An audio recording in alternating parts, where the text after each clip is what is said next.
Hi everyone, today we will talk about how to fix or how to solve the problem of logout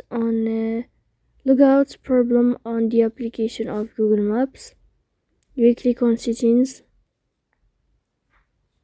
In this page you can click on apps, default apps, app settings. On above you can search about Google Maps and you'll enter.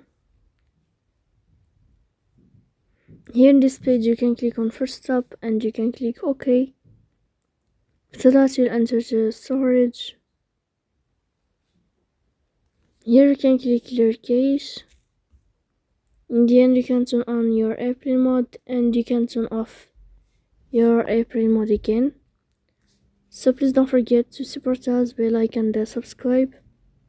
See you next time in another video, and thank you for your attention.